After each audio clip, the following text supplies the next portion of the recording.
Hey, hardcore Hog fans. Welcome to Prediction Thursday. I'm joined by my co-host, George Waddell from Beverly Hills, California. What's up, my brother? Hey, it's another beautiful day in LA.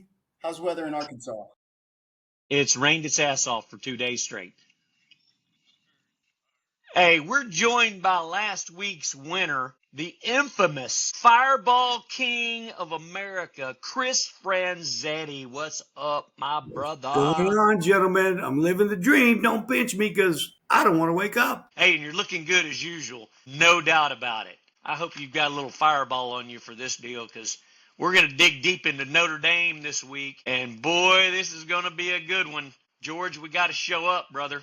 We have to show up. What do you think? Rick, it's critical time.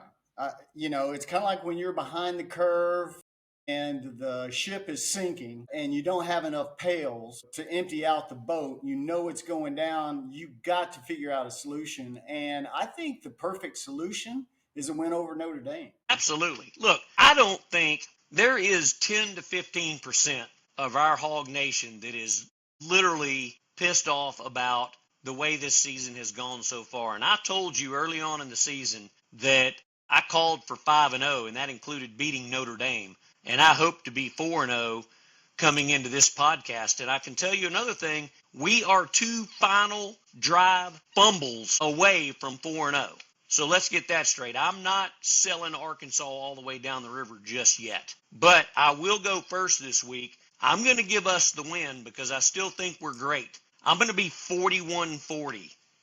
That's the closest score that I have called in the entire time we've done this. But I think we pull it out at the end. George, It's all to you, brother. Hey, so Rick, I agree with you. I think being at home, everybody knows that this is a turning point in the season. If Arkansas can come out, start fast, I think it's going to be something like 38-35, and the Hogs pull it out with maybe a field goal at the end if they can hold on to it. Well, listen, I'm going to go to Franzetti for his score, but this is already baked in. We already know. For those of you that are hardcore Hog fans for the last 13 and a half years, you will know that Franzetti has a standing score, and I'm going to let him go ahead and announce it himself. Franzetti, take the mic away, brother. First of all, I actually got kicked off of the hardcore hog because I chose to score every week. And people didn't have a sense of humor. Like the second year, you guys kicked me off the street. So I'm going to go out on a limb this week. But I do have to say is like I thought on podcast, the key is to keep people engaged and drop the scores at the end of the podcast. No, this is different. We do it at the beginning because we want people to know right away what the score is. And then we continue with the show if they want to watch further than that. Gotcha. All right. And believe me, they will, Fran. Nowadays they will. They'll watch the whole damn thing now, especially with you on here, friends. I like to keep people in suspense, but just because I like you guys so much, I'm going to go out on a limb. I'm going to be a little different this week. I'm going to go Notre Dame 28-27. You're going to have Jay Lawson so stirred up. I know. He's going to kick me off. Jay Lawson is so stirred up right now. I mean, he might kick you off again this week. Probably so. I George, I was like, George, I'm sorry. He doesn't get my humor yet. Hey, I think Jay is mad because he was your proxy and he wasn't allowed to come on. And here we are. We have you on. I let him and Jack Otten know that you have a standing score and you do not need a proxy, my brother. Thank you. Thanks. What's my ex-flight status? All right, George, we got a lot to unpack here. I'm telling you. Yeah, we're two last minute drives away from 4-0. Last week you had the best analogy with the Gilligan's Island deal, and I totally agree. It was the same thing as this giant cruise ship passed right by us, and we were too busy fumbling the football to see the cruise ship to get off the damn island. You know? It seems to have caught a chord and has really resonated with Razorback fans. But I'll prove to you that Arkansas has always known it's Gilligan's Island. Because there's the Razorback with his Gilligan hat on. He's got a nipple on his head. That's Gilligan. Yeah. So that's Gilligan all the way. We've known for a while that that this is just part of what it's like to be a Razorback fan. But I'll tell you this, though, Rick, and seeing a lot of comments online, there's a lot of teams that feel that way. Most definitely. And when you look at it from the standpoint of like an Oklahoma or Oklahoma State, and you look at it from the outside and you think, oh, man, they have so much success all the time. Think about Nebraska, for Pete's sake. They used to be a power in the 80s and even 90s. And where have they been? I mean, there are programs that just fall off and fall into a lull. And I think, hey, let me tell you this too. There's Notre Dame is no different. Notre Dame has only won one football game, and their defense is as terrible as our defense. It's going to be an offensive showcase. That's for sure. Their offense is pretty damn good, but they're not the powerhouse they used to be from back in the day. I think that their number 22 ranking is a little bit too high for what they have become this season already. I think they're getting the respectful, back in the day, Nolan Richardson style basketball ranking just because you're Notre Dame. I don't agree with their ranking. They're very vulnerable to get their ass kicked by us, but I do think it'll be close. Can I jump in right there, Rick? Speaking of basketball. Absolutely. So these two teams have been around for over a century, both of them, right? Like I'm probably aging myself because I think I was at Arkansas's inaugural game. But 50 years ago was what, like 1887 or something like that, and I think Arkansas was 1894, and they played over 2,400 games combined and never played each other. Except that's true. In 1967, Arkansas beat Notre Dame 69 to 64. So we can hang our hat on that no matter what happens this week. Look at that research. My man Franzetti has gone deep. Let's go. I think we beat, I think the guy on that team was Kelly Trapuka for Notre Dame. Notre Dame. Stop Kelly it, George. Trapuka. We had Corliss Williamson back He then, right? played Notre Dame for the consolation game when they used to have consolation games in the Final Four in 1977. That's right. He is right on the money. You people have dug deep today. I'm proud of you guys. Wow. There's some things that are just baked in there, not just, your regular baked in stuff. Do you know Newt Rockney actually came to Fayetteville one time? George, you remember Newt? Yeah. Wait, I did hear a story like that. Yeah, so he came to Arkansas one time. I don't know who he's visiting, but he played the Arkansas golf team. This is true. Like, you can actually believe this. Look it up. He played the Arkansas golf team and lost by 7 strokes. And he said, I want a rematch on the football field. And he's getting it this Saturday. 100 years, 92 years later? I'm not good at math. I'm from Arkansas.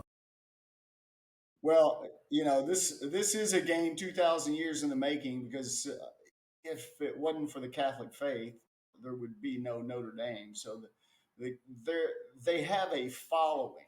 Notre Dame has a following unlike any other team because they have touchdown Jesus on their side. They're just think about it. If your team sucks, like say you're, New Mexico State, but you're Catholic, hey, you got the Joker card. You can pull for the Catholics at Notre Dame, and be on that team. That's right. You pick like Miami or some other team. You got a team that everybody talks about on Sunday morning. Yeah. Well, for this week, we've got to get things hemmed up, and it's going to start with our defensive line. I don't care if Pittman brings over offensive linemen. He's got plenty of them. If they can tackle, put them on the defensive line. Our defensive line fell apart so bad last week that it was the culmination. It created every other problem for linebackers and defensive backs. We've got good defensive backs. We've got good linebackers. But when the defensive line can't do a simple job, then everybody else has to make up for it. And it makes their job look bad. And then overall, you get criticized because, your secondary sucks or your linebackers suck. No, they don't. Your defensive line sucks, and your linebackers and defensive backs are trying to make up for that. That's the problem we have right now. We got to fix that. Yeah, I agree with you, Rick. The tackling was something everybody talked about after that loss, and it is atrocious. But that's another tradition we have to shake. It seems like every year we talk about we got to tackle better and no turnovers and no crucial penalties. because I think what Lang said last week was really insightful. We have enough talent. We have enough coaching acumen. We have enough bodies on the field. You just can't make a bunch of mistakes. And when you do, it will cost you, especially when there are fumbles on the inside the 10-yard line or, on the winning drive. Those are the difference between people thinking that you're a national championship contender and that you're in a coaching search. Well, it's the only difference of why. I mean, I really honestly think 4-0 would be so simple right now, and I want to say that it's two final touchdown drives in 2 straight games, but that's not. Let me go back to this defensive line thing one more time. Every defensive coach in America will agree with me on this, is that not only does it affect your linebackers, not only does it affect your secondary when your defensive line cannot pull their weight, it also affects the coaching decisions that are being called in play by play by play. Because when you know your defensive line is totally broken, you're not calling the actual play that you would like to call for the defense. So everybody is having to adjust. I'm telling you, I will die on that sword. If the defensive line was better, we'd be a top 10 football team. If we knew not how to fumble inside the 5-yard line. By the way, I have to apologize to all the Razorback fans out there. I manifested that stuff. I was watching the games with some of my buddies last week, and we got down to the 4, and they started jumping up and down. I said, wait, we are the best team at grabbing defeat out of the jaws of victory. And wait, we're not going to score. And the very next play, the ball goes on the ground. So to all the Razorback fans out there, my sincere apologies. I sometimes can manifest some stuff, and you should. Yeah, you should apologize. Yes. Let me take you a shot. should apologize. You know what? We're going to have a lot of Razorback fans in the comments this week accepting your apology to the Fireball King. That's for you guys. That's for you all. My apologies.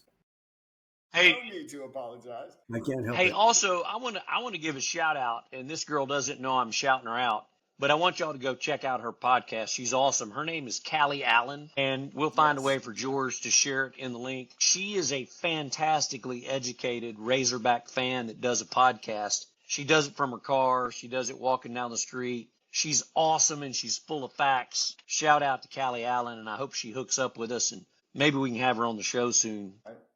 But at the end of the day, these guys have got a fantastic offense. I mean, they've got a freshman, C.J. Carr. He's good. Chris Ash, the guy that's in all the criticism right now, he's a former Razorback assistant football coach, and he's the defensive coordinator for Notre Dame. So we've got a little bit of tie-in with Chris Ash. He's the one that's under all the criticism because their defense is as bad as ours. And then, of course, they have a superstar caliber coach, Marcus Freeman. You can't beat that guy. Not only his coaching ability, but the quality of that guy. He's fantastic. So anyway, I look forward to hosting them. I've got a big tailgate going on. We'll be up there next to that. That's what I want to find out about, Rick. So your tailgate, tell a little bit about that, because that's huge. Yeah, we'll be up there against the admin building. If you know where the corner of Maple and Stadium is, if you were standing on Stadium looking up, we're in the far left corner, right up against the admin building and right off the parking lot. So come out there and see us. We'll be glad to host you. We got plenty of food, plenty of beer. Was that the only place left after everybody picked out the best spots? That was the only place left? Actually, if you clean the slate, it is the best spot in the entire tailgating area. If you had first pick of where you wanted to be anywhere in the whole stadium, you would clear the area and you say, okay, Rick DeWese, you got first pick. I would pick that spot. It's awesome. So yeah. So come see us on that deal. As you described it, it just didn't have enough of the magnitude that spot really is. I mean, that is really the crown jewel of tailgate spots, because, I mean, you can look straight into the stadium. You can see the north end zone. You can see the actual north end zone up to the 10-yard line. You can see the fountain with the hogs jumping out of the... You can look, yeah. Perfect. It's perfect. You guys have your tailgates? Well, funny you say that. We have Flyway Brewery that sponsors all the beer. And so what we'll have is plenty of Flyway beer, plenty of food. We're catering the deal. We only have enough food for about 750 to 1,000. So I may stop by today, this weekend. I'm going to bring my fireball. absolutely, you have to. So, Is that a keg? that's a keg. Hold on. Give me just a second. Hey, Franzetti is sponsored by Fireball. We tell you, the Razorbacks, I call it hog fuel. Hog fuel. When we have our tailgates, it's hog fuel. And this is a little known fact. Notre Dame likes Fireball too. And You gonna Fireball share? freezes at minus 12 degrees. It gets kind of cold up there. They freeze it before the game and chew on it all during the game. Facts. It's I like love Fireball that. popsicles. Boom. I love the fact it freezes at negative 12. I love that. I have a freezer that goes to negative 12 right over here. So 12, Rick, 11, 13. being remote, I'm not hearing a lot of the chatter, but I'm sure you are. What has been the chatter this week as far as what's going on, coaching wise and ear to the ground stuff?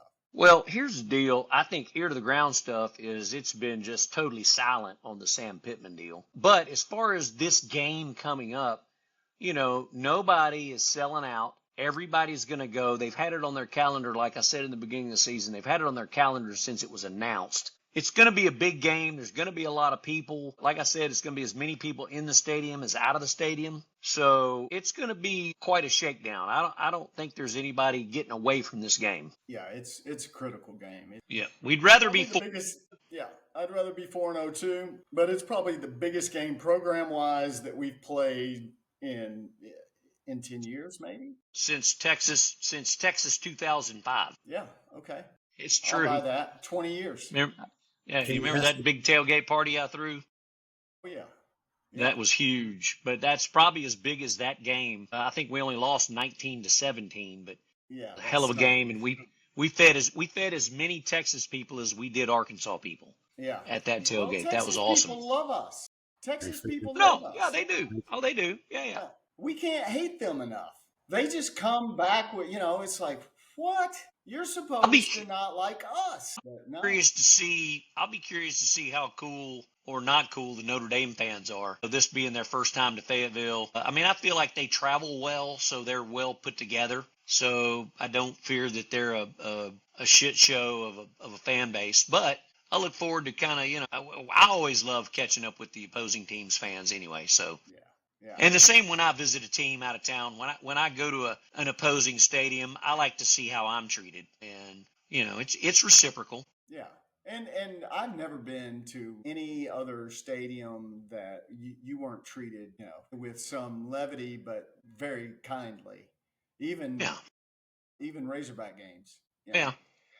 Hey, while we've got a little bit of time left, I think we've got like 8 or 9 minutes left, and that's plenty of time. But hey, I wanted to give a shout out to my Razorback mascot family. My daughter is Sue. I've got on check out the Sue sweatshirt my mom made. And there's 2 Sue's. There's her and Sarah Beth, her partner. They do a great job. But the mascot team has about 14 kids on it, and I've known these kids now for going on 3 years. And you don't know the work that they put in to make this game fun for the fans, the kids. It is so well choreographed, and they practice their ass off. So I want to give a shout out to the mascot family. Interesting fact, bringing up the mascots, Rick. Did you know Claude, the leprechaun, right? We all know the leprechaun, right? Yeah. Notre Dame fans actually look at him as a curse. Like, being a credible and Catholic, I understand this. Like, Chrome Dome, that's a thing, right? Claude, they look at him as a curse. Last year at a halftime show, he face planted in the middle of the show, and they lost. Like, you can't make this stuff up. So thank you for leading me into that. That was like, I couldn't wait to talk about it because it is the clip. Go find it. Hilarious. He didn't even mean to do it. Right on the face. So, well, when you're at the game this week, definitely pay attention to what the mascots do. Their choreography is awesome. They're always on time. They all have a handler, and the handler gets them to where they're supposed to be when they're supposed to be there, and they do what they do. It's awesome. They take pictures with the kids. It's a crazy day for them, as much as it is for a football player to play the game, or a cheerleader to cheer, or a dancer to dance. It's an awesome thing that the entire Spirit Squad does. It is a beautifully choreographed game. That's why you're so entertained during a Razorback game is because of that. So shout out to them and their coaches. I think the Razorback mascots too, the way that they do them, like a Mickey Mouse or Minnie Mouse, if you go to Disneyland or whatever. But Arkansas has had that long-standing tradition with the big hog hat on the head, and then they just made it a family, right? So you have the head hog is I can't remember. So you got Big Red. Big Red is the head mascot. You got Boss Hog, that's the inflatable. You got Sue, who's the female cheerleader. You have Pork Chop, who has the jersey that says, half chop. And then you've got Ribby, who does baseball. Baseball only. Baseball only, yeah. Ribby only does baseball. Yeah. And so, but the rest of the mascots do everything else. It's an awesome, it's a great team, and they do a great job. It's so professional, and it's all pro. It's something that you get almost only exclusively at a college football game like that. Oh, for sure, sure. And all those guys have their own job that they do, and they do it so well. It's fantastic. I mean, Sue's motto is she's sassy, classy, but never trashy. So Sue's always sassy, classy, and never trashy. So you'll never see Sue doing anything out of anything other than sassy and classy. It's pretty cool. And so they all have their own personality. And then each kid that gets into the costume becomes that character. And that's who that character is. That character is very well defined on the team. And so you can't tell if it's Ainsley in the costume or if it's Sarah Beth. I mean, they're one and the same, and they do exactly the same. They walk the same way. They act the same way. How hot does it get in those? Either, can they? How hot does it get in those? Say again? I said, how hot does it get in those uniforms? I've always wanted to know. Very. I mean, it's almost it's unbearable during this time of the year. It's almost unbearable, but it's hot. Yeah. What's the weather for the game supposed to be like? I think we're good. We've got isolated thunderstorms in and out of here for the rest of the week, but I think by the time the game comes around, I think we're fine. I don't know what the heat's going to be like. I don't know the temperature, but I don't think we're going to have to worry about any rain. I hope. Yeah. But anyway, Franzetti, you going to the game? I'm not. I'm actually flying up to hang out with a buddy at OSU. That's Ohio State, not Oklahoma State. But about to say, I mean, I do have a gift for you. Gundy just got fired, so yeah. I do have a gift for you guys for the invite. I have a God bless America and God bless Fireball for each of you. Rick, I'll get that to you at the next tailgate. All right. Yes, sir. Hey, good catching up, guys. I think we had a great show there. Let's go Hogs! You got it. Go Hogs. Brother, hey.